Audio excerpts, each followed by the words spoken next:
sure you signed in outside. There's a CLE sign in. If you want credit, it's Nebraska approved. There's also on your table little orange information cards. Got CLE, and on the back side there's also upcoming events for the OBA, so feel free to take that with you. Also, tell your friends and colleagues who were not able to make it that this is being recorded. So no pressure right now being on film, but it's going to be recorded, uploaded. The OBA has all of its CLEs recorded and uploaded. If you didn't know that, available online so that you can get CLE hours from home. This is going to be on there, so make sure you tell your friends and colleagues. We are right now to have a beneficiary from the community present with us, so if you all don't mind standing up and be recognized.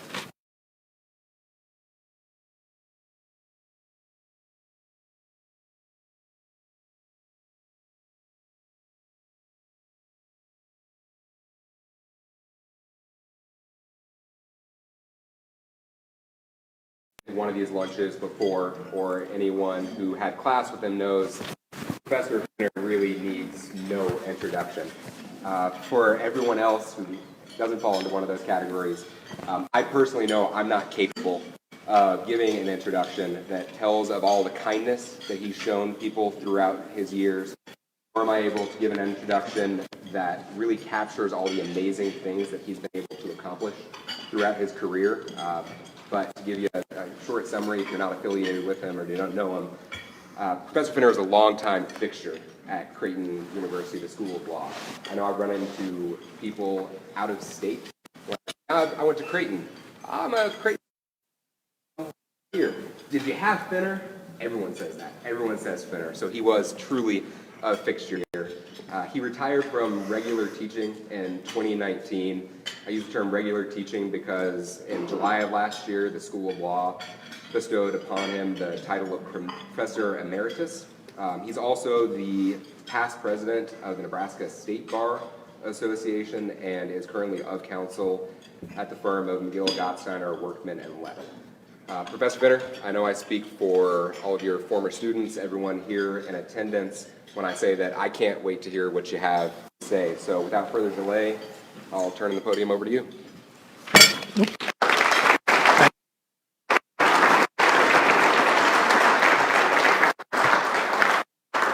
Let me follow up on something Cameron just said. My wife and I were in England in December, and we were in Glastonbury and we had the car take us down to Gatwick Airport. So we go get in the line, check into Aer Lingus, and so we walk up, and this large African-American man in front of us turns and says, well, anyway, Cameron, thank you very much. And Cameron and his wife, Jordan, were both students of mine. And they now have a 3-month-old baby, their first baby. So congratulations.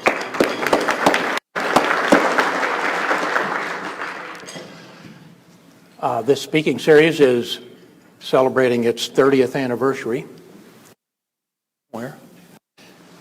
And so I want to thank you all for coming, and particularly I want to thank those of you who've been coming pretty regularly since the beginning.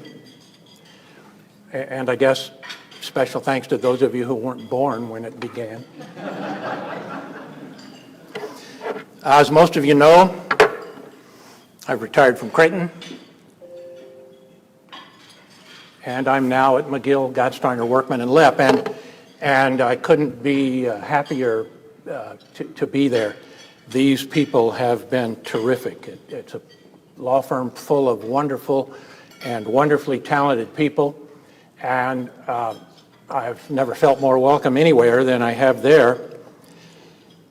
The office manager, the attorneys, the staff, and the man who keeps the building clean. They've all been very welcoming. I've started these talks always with a word about Creighton. And, wrong tool. I started this with a word about Creighton, and I want to keep that alive. This is Mookie Betts. And Mookie Betts is a generational baseball player. He's the MVP these days, and he's a superstar. And he has a one-year contract with the Los Angeles Dodgers for $27 million.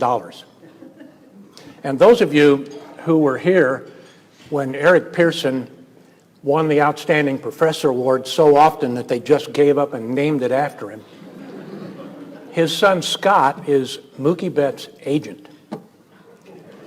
So, I get chills just. $27 million. Well, anyway, this is the worst trade that the Red Sox have ever made, except for this trade 100 years ago when they traded Babe Ruth to the Yankees.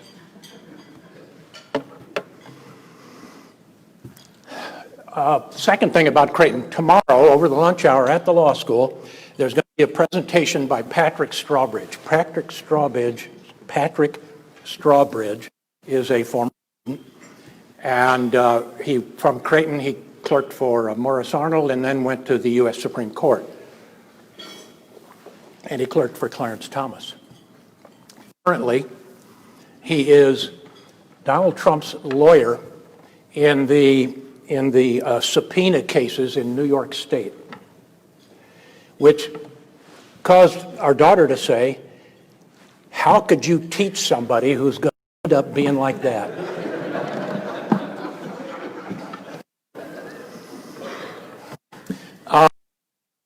We have a new. He has someplace else that he had to be. He had a presentation that he'd agreed to. But I'm not going to say anything about him. I talked about him last year.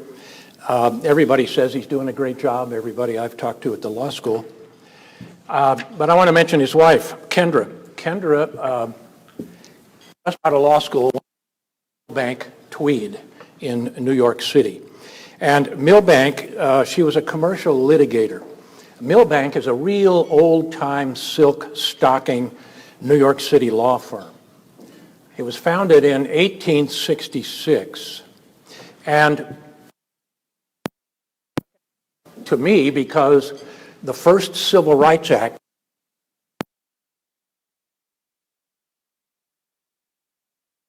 of 1866, designed to protect the rights of newly freed African Americans. And so the Civil Rights Act, here's how it came about. When Abraham Lincoln was assassinated, Andrew Johnson became the president. Congress overwhelmingly passed the Civil Rights Act and sent it to Andrew Johnson. Andrew Johnson vetoed it. Congress overrode the veto, and it became law. And then the House of Representatives impeached Andrew Johnson over these policy differences on how to handle Reconstruction.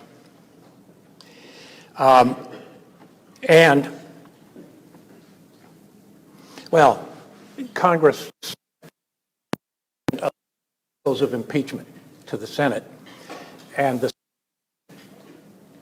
almost convicted Andrew Johnson. They fell one vote short of convicting Johnson. But Kendra Forshey didn't have anything to do with that. She left Milbank to become a law professor, which is a very wise thing to do. She left Milbank to become a law professor, and she's a good one. She's an estates and trusts professor. Her students, every student of hers that I've talked to, says that she is really a terrific teacher. She's the editor-in-chief of the American Bar Association's Family Law Quarterly, and that's quite an honor that she brought to Creighton. Those of you who practice family law, you ought to look her up and invite her down to the firm and get to know her. She's a great addition. By the way, Milbank Tweed pays their first-year lawyers, right out of law school, first year out of law school, $190,000. And the equity partners make $3.85 million.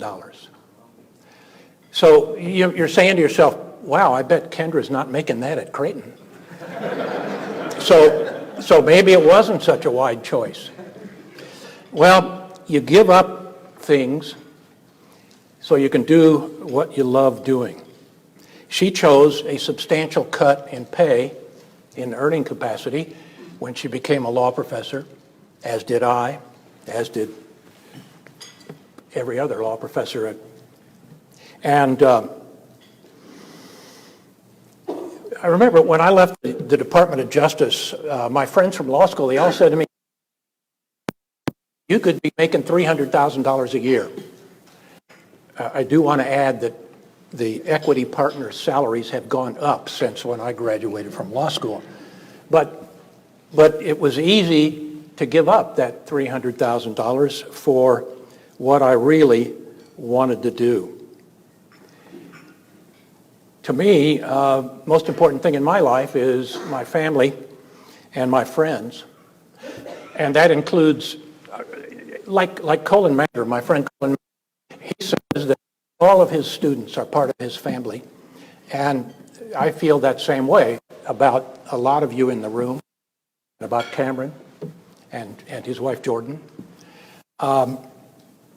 So that bumps up my family by, I don't know, about 4,000 people. And that cut in pay really paid off for me, and I hope it paid off for my former students.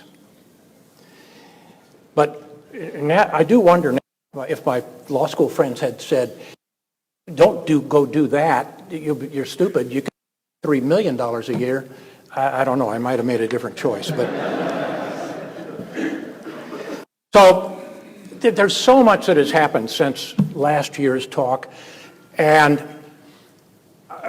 I think that probably many of you suspected that I'd be talking about impeachment. But I'm sick of impeachment. I'm sick of studying it. I'm sick of talking about it. I'm sick of hearing about it. And so I'm not going to talk about it today. There's another issue that I want to bring to your attention. I'll start with this question. There's Andrew Johnson. And I must have looked at 100 pictures to get one of Andrew Johnson, and his facial expression is always the same. This man was sour. So what I want to talk about is there a new amendment to the Constitution? Do we have a new 28th Amendment? The Constitution lays down two ways that it can be amended. One is for 2/3 of the states to call for a constitutional convention. This opens the Constitution up for complete rewrite. It opens the whole Constitution for change. And as an aside, I don't want that to happen. And it's like exploratory surgery. We're going to cut him open and just see what we can take out, see what we can put in, see what needs to be done cosmetically. We can just change the whole darn thing. And I don't want this kind of constitutional amendment to come about because we'd end up with a Constitution written by dark money, foreign influence, and we've got enough of that already, and the NRA. The second way you do it is targeted surgery. The second way you do it is 2/3, somebody drafts up the amendment, and then 2/3 of each House of Congress propose the amendment, not the total redo, and 3/4 of the states ratify the amendment. This is targeted. I don't, it's like if we had an amendment that says if the president's Secretary of State calls him a moron, and if 5 or more of his close advisors are convicted of felonies, and he retains Rudy Giuliani to do anything, that's impeachment. This is the kind of amendment that I'm going to talk about. And this is the amendment that I'm going to talk about. January 15th,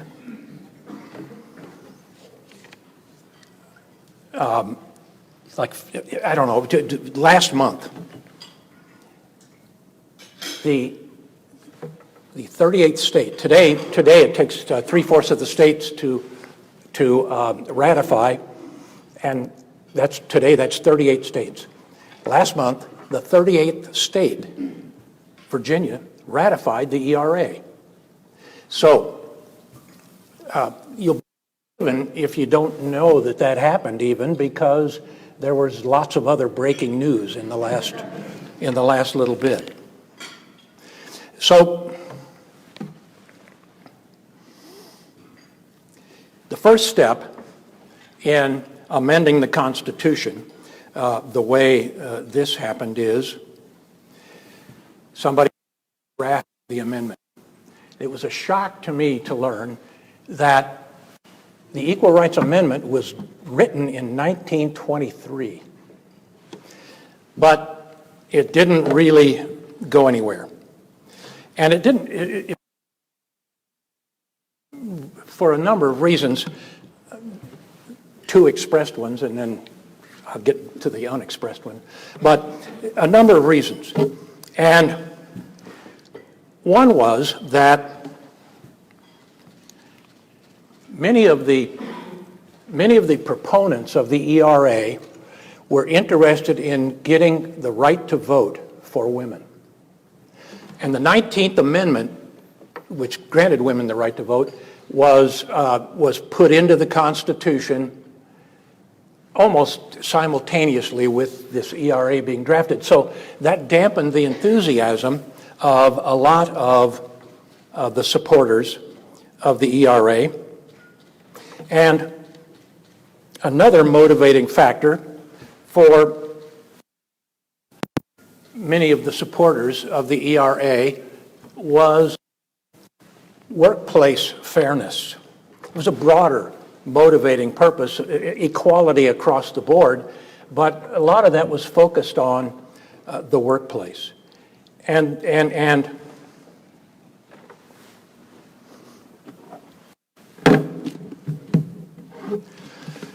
there was a lot of discrimination against women. That won't surprise anybody.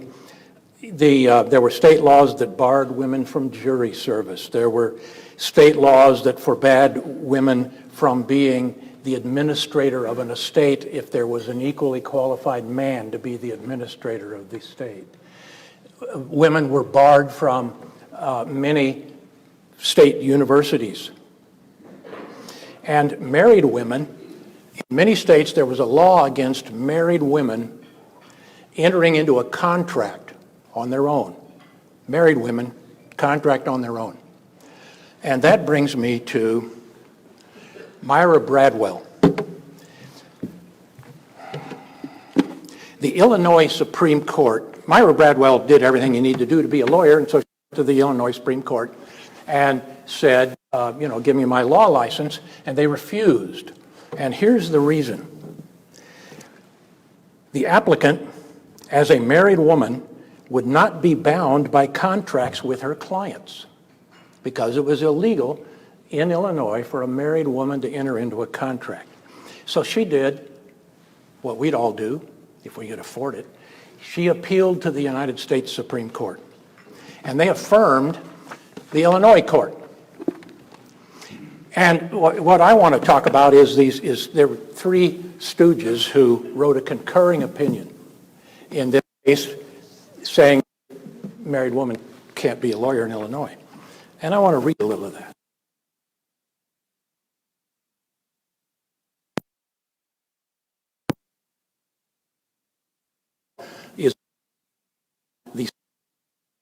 of every person, man or woman, to engage.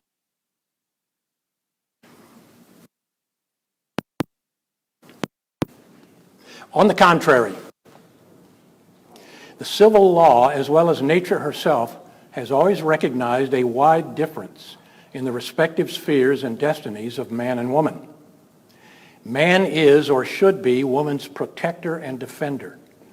The natural and proper timidity and delicacy of male sex makes it unfit for many of the occupations of civil life. The Constitution, which is founded in the divine ordinance, as well as in the nature of things, indicates the domestic sphere as properly belonging to the domain and functions of womanhood. The harmony, if not to say identity of interests and views which belong or should belong to the family institution is repugnant to the idea of a woman adopting a distinct and independent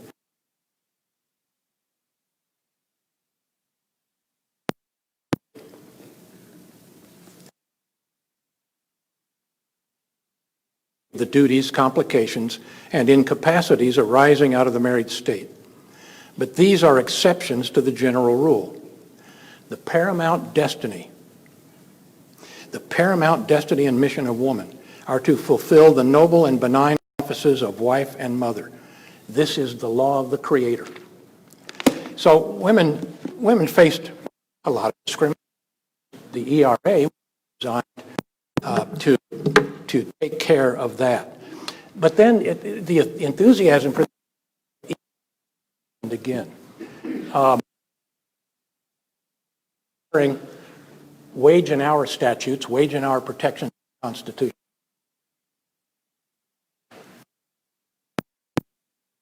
Mind and started upholding them. They got a new justice, and justices just switched his opinion.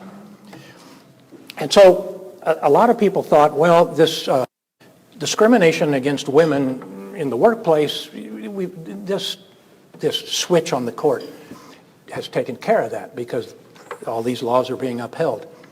Well, of course, as we know, it didn't really take care of it. Still a lot of discrimination against women, maybe particularly in the context of the workplace. It's lower wages, which persists today. So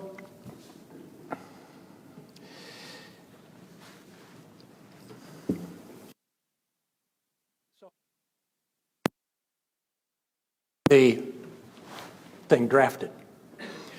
Step 2, Congress has to approve of the proposed amendment.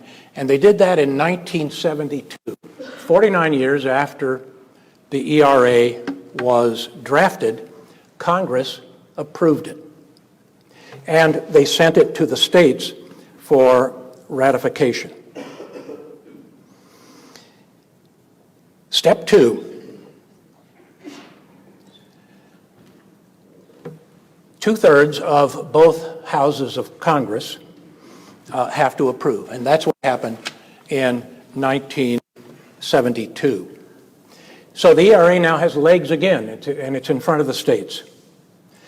So the Constitution requires, as I said today, 38 states have to ratify the amendment, and that was a kind of a slog. People thought, some people thought, this has been taken care of. Some people thought that if we pass this amendment, there'll be sex bathrooms. There was a lot of fear of having to share things on an equal basis. And a lot of the unspoken resistance was from men and some women. If you're old enough, you might remember Phyllis Schlafly. There was a lot of fear among many of men that they didn't want their wives outside of the home and out of their obligation to bear and care for their children. So it took a long time, but just this year, on January the 15th, 27 days ago, Virginia ratified the ERA, and they're the 38th state to ratify. So, amendment.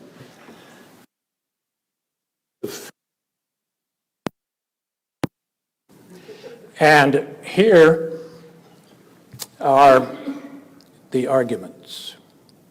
When I first heard that the 38th state had ratified, I was thrilled. It's about damn time. But the more I looked, the more I found it's complicated. Maybe this is not valid. And here's why. First, some people argue that there has to. Well, the answer to that is why. And first of all, the 27th Amendment, okay, it's the 28th Amendment. Sometimes I find myself calling it the 38th Amendment, but it's not. The 27th Amendment was proposed in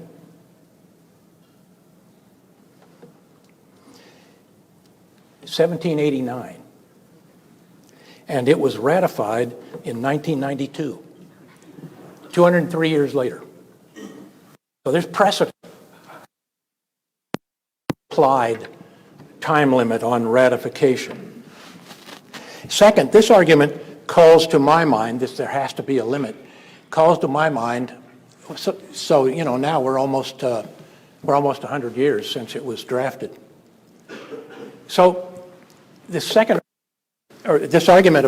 has to be an implied limit, calls to my mind something Justice Kennedy said in the same-sex marriage case, the Obergefell case. He was responding to the argument that marriage has always been a union between a man and a woman. Same-sex marriage has never been protected by the Constitution. Same-sex marriage has been illegal in maybe every state, I don't recall. And in most jurisdictions, it was a crime. And it was described by Chief Justice Berger, in one opinion, as a heinous crime against nature. And it was an infamous crime, Berger said, often punishable by death. Well, when Kennedy wrote the same-sex Obergefell opinion, he responded to these kinds of arguments this way. Kennedy said that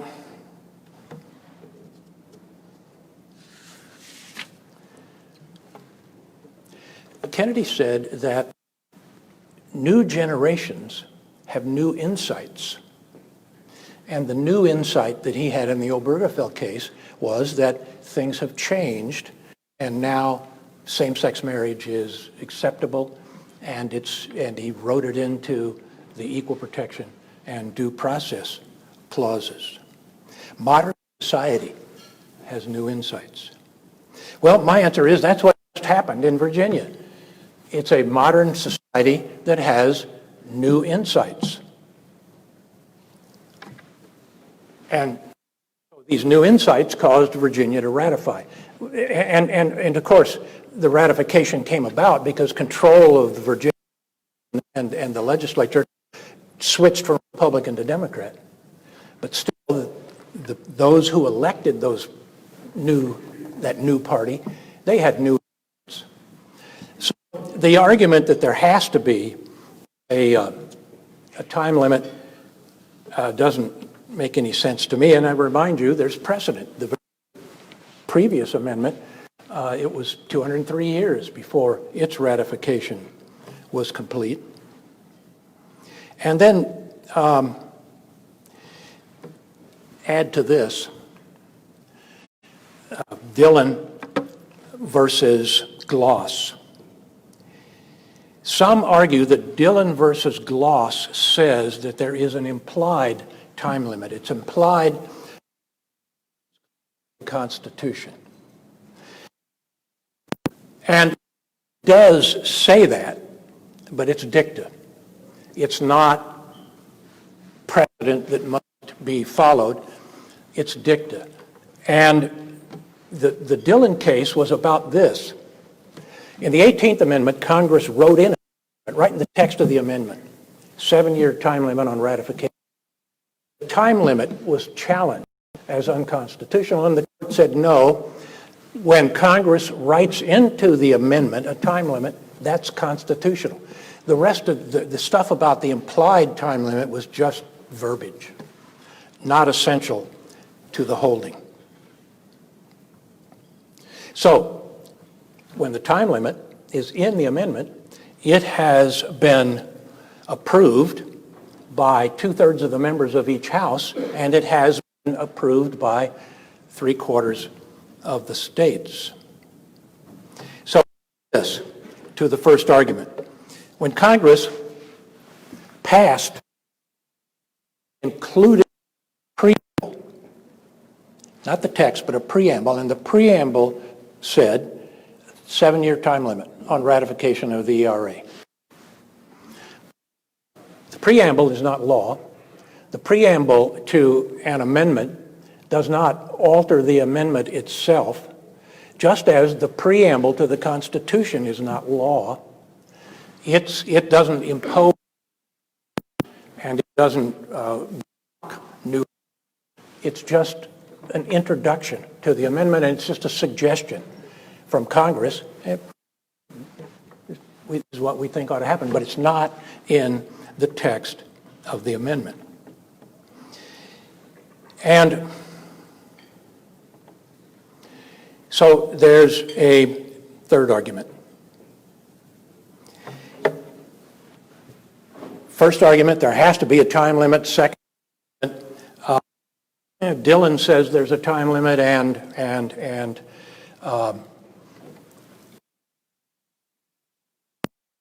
but it's not in the text. And third, as the 1972 suggested time limit approached, Congress passed another joint. It was sent to President Carter, and he signed it. So now it's a statute. And that statute extended the suggested deadline to 1982. So now,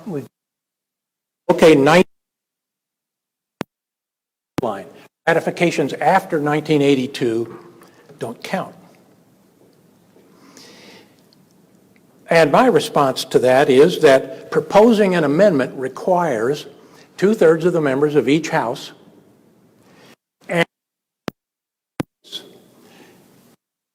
when Congress passed this statute with Jimmy Carter's signature, it didn't have that 2/3 and 3/4. You can't amend an amendment with a statute. At least that's my position. You can't amend an amendment with a statute. You have to, if you're going to amend an amendment, you got to go through the amendment process. 2/3 and 3/4.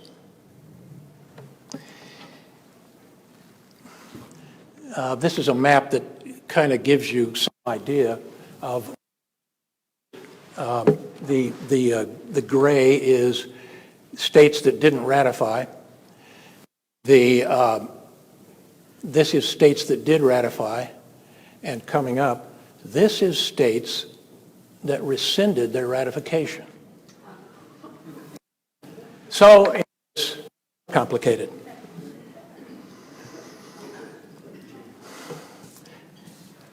The Constitution does not specify a time limit. The amendment in text does not specify a time limit. The implication of a time limit seems to me to be the dicta that the implication of a time limit and the dicta in Dillon seem to me not to work. The text of the proposed amendment doesn't include a time limit. And there's clear, there have been a number of amendments that have in their text specified a time limit. So in other words, when Congress wanted to put a time limit on ratification, they knew how to do that. They just wrote it right in to the amendment.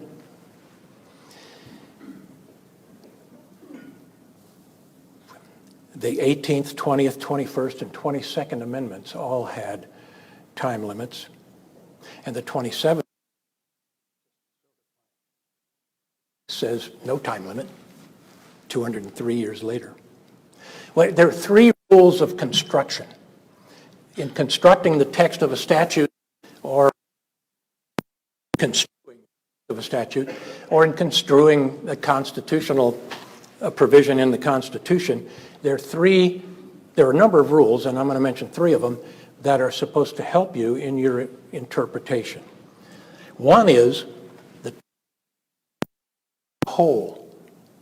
You don't just pick a little piece of it and base construction on a little piece. Text as a whole. Now, in this case, the text as a whole that we're talking about is all of the amendments.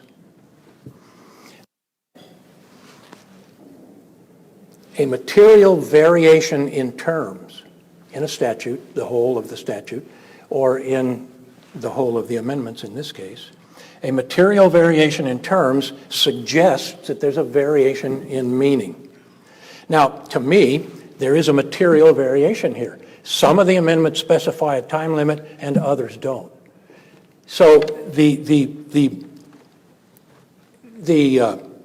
material variation between these amendments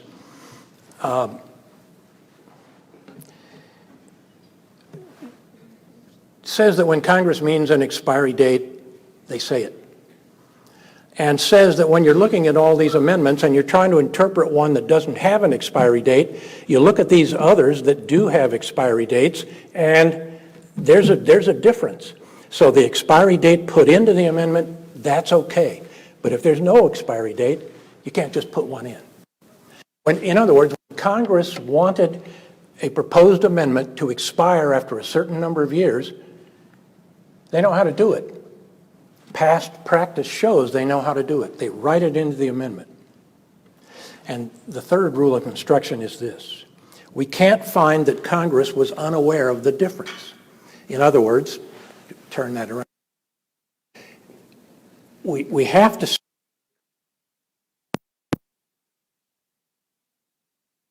they're aware that a number have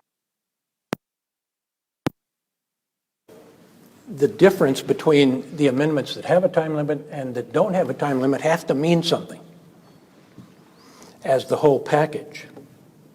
And as I said before, for no time limit. The Dillon case, or not the Dillon case, but the ratification of the 27th Amendment, 203 years later. So far, I find the 28th Amendment valid. I find so far that the ERA, the Equal Rights Amendment, is in the Constitution. But here's the kicker. After 1982 deadline set in the statute, which I think is invalid anyway, but we'll right now. After that,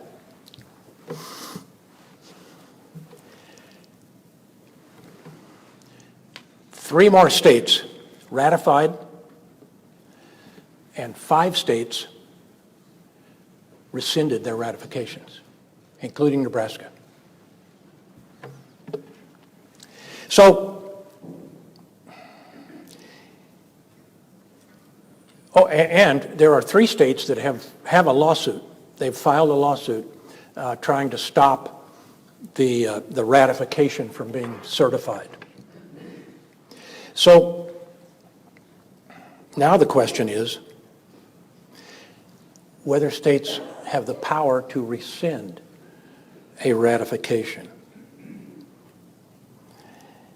Assuming that the ratification by Virginia is valid and that the rescission of ratifications is not valid, then we don't have then we have an amendment.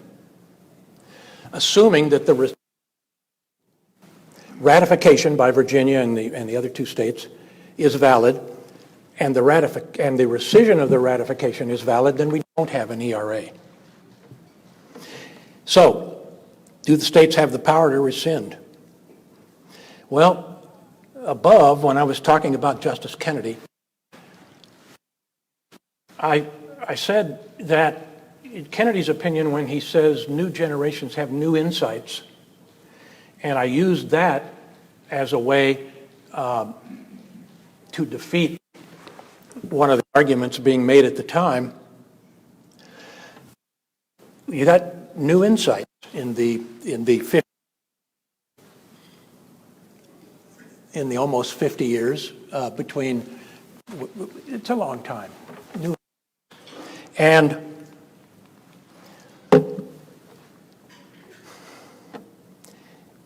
so, do we have an ERA?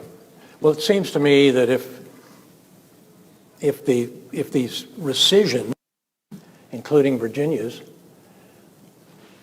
are legitimate based on sort of they have new insights, then you have to say the states that ended their ratification, they had new insights as well. They just went through. So, we don't have an ERA. Well, sadly, I think we don't have an ERA. But does it matter whether we have an ERA or not? Well, yes, it does matter. It's time we put women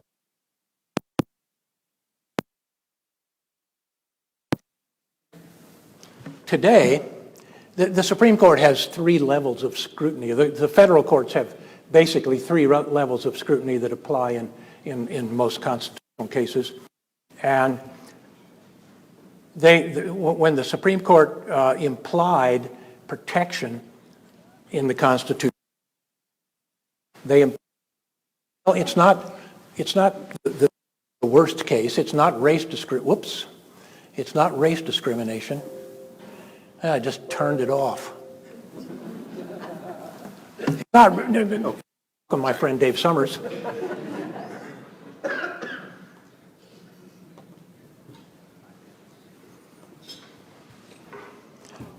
So they put sex discrimination against intermediate scrutiny. This is judicial scrutiny that any constitutional case could get, and this is a little bit. Does it matter? Yes, we need to put women in the Constitution. Second, if we put them in the Constitution, it puts them up to strict scrutiny. It gives them protection equal to the protection against discrimination on the basis of race or national origin. And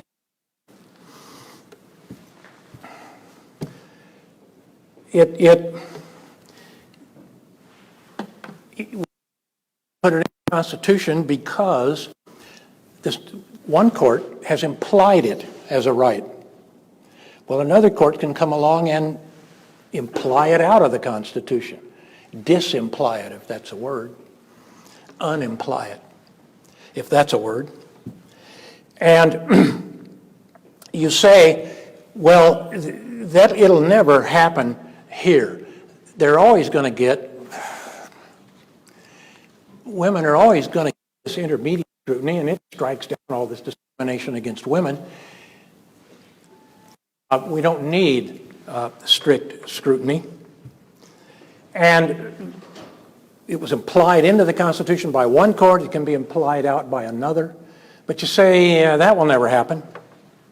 Well, what democracy read Jews out of the Constitution and then started killing them? You say, but that won't happen here.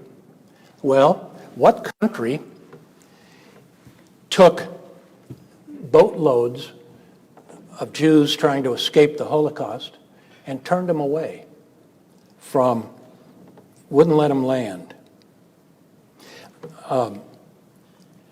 notoriously in 1939, the German ocean liner, the St. Louis, and its 937 passengers were turned away from the port of Miami and forced to go back to Germany, and one quarter of those passengers were killed, were gassed. And remember, over the long haul, new insights can put something into the Constitution, and then later new insights can get it back out of the Constitution. Take, for example, abortion. Take, for example, the same-sex relationship cases out of the Supreme Court. Take, for example, Citizens United, which said that corporations and unions have the full rights of persons and therefore the ability to spend as much money as they want on elections. And finally, we just should do it. We just should put women in the Constitution. Now, I want to just briefly say one more thing, switching the topic. Some years ago, my talk was on the expansion of executive power. Jefferson, executive branch, Jefferson believed that a president doesn't have the power to sign a contract to buy property. That has to be done by Congress. And then the French offered Jefferson the Louisiana Territory, and he jumped in and bought it.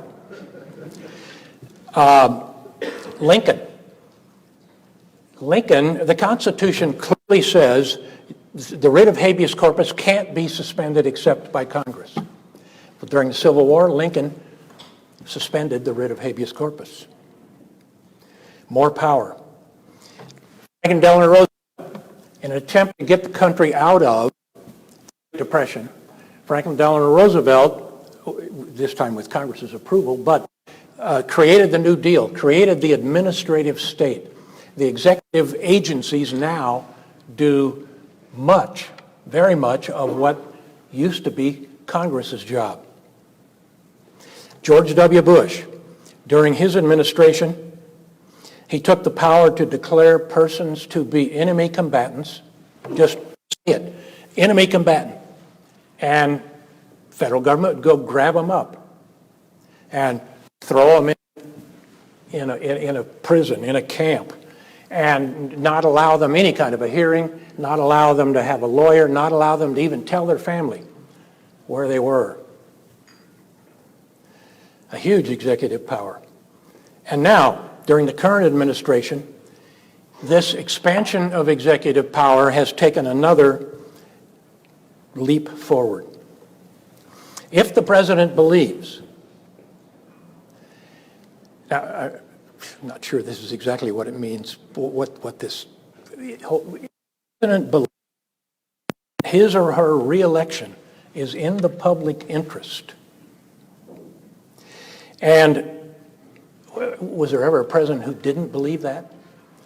If the president believes that his or her is in the public interest, then the president can ask foreign countries to announce and execute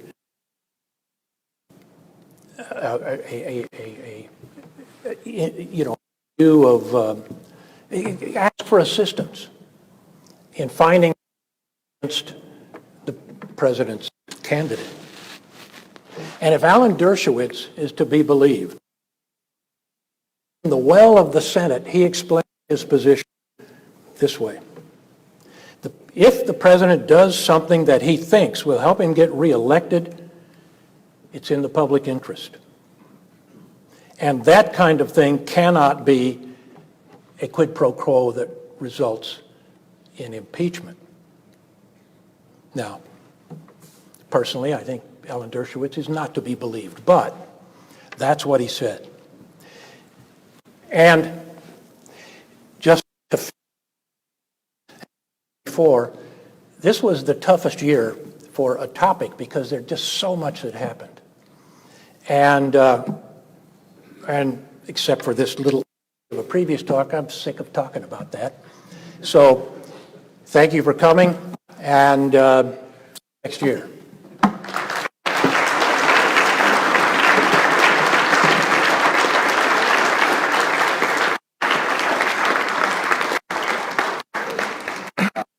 Professor Fenner, on behalf of the OBA and everyone here in attendance, I'd like to present this as a small thank you, and I'll play spoiler. It is not the $3 million you could have gotten in New York. But I'm told if you invest, eventually it's going to get there. We know that You got to start laying away money for that young child's college education. Yeah, thank you. That's something to look forward to. So we know that the 30th annual was a big monument, but we hope you keep joining us in years future. For everyone else here, thank you very much for coming out. The next OBA meeting is the Medical Legal Dinner. The featured speaker is Dr. Matthew Garlinghouse, a professor of neuropsychology. Is THC in the OPD? Can there be therapeutic use of endogenous cannabinoids in Nebraska? And there'll be free samples, so Yeah. you're going to want to come to that one. Free samples, a high turnout, dinners. A high turnout. Yeah, thank you. Here all day. Dinners on Thursday, March 5th. It's at the Marriott. So hope to see you all there. And with that, the meeting is adjourned. Thank you.